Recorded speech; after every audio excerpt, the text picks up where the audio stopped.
好啊，这个高嘉瑜昨是到分局报案，告伊的男朋友林炳初。啊，这检察官随后就发出着拘票。警察伫半暝2点到邦桥，这个嫌犯每个月开5万块，长期咧住在饭店来掠人。当时查扣着伊的电脑、手机啊，讲当时伊新交的迄个女朋友嘛伫咧房间底。林炳初被指控4大罪：伤害、妨害秘密、私刑拘禁甲强制罪。嘛伫查扣的随身碟的内底，发现至少有4个档案，档名是4个女性的名。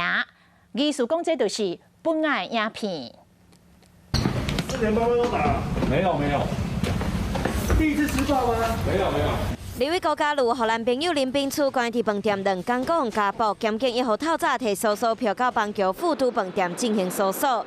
到现场的时阵，发现林炳初虽然住邦桥，不过平常时根本无住伫厝内。听到以1个月5万块的方式住伫饭店的高级双人房，嘛因为安尼，检警认为伊无所在住，而且犯罪事情明确，紧急发出拘票到饭店进行拘提。我们会担心这个有湮灭证据，或者有逃亡的这个情形发生，所以在昨天晚上，我们就紧急通知这个被害人到本署来作证，而且接受这个检察官的讯问。讯问完毕之后，我们就马上申请搜索。根据了解，林炳初在月30和一位女性的朋友做伙住伫饭店，房间的费用是如风付钱。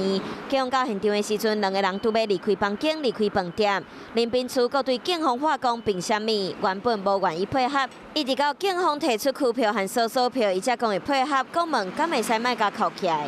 不过，因为检警认为伊涉嫌的是伤害、妨害秘密、私刑拘禁、强制罪，犯罪嫌疑重大，有搜索的必要，所以除了甲伊拘提到案以外，嘛到伊邦桥的厝内进行搜索，甲伊的手机啊、平板电脑、备份用的 USB、有录音笔全部拢扣起来。另外嘛，因为林炳初拒绝夜间侦讯，警方伫透早8点半才开始做笔录，下晡就移送地检署进行复讯。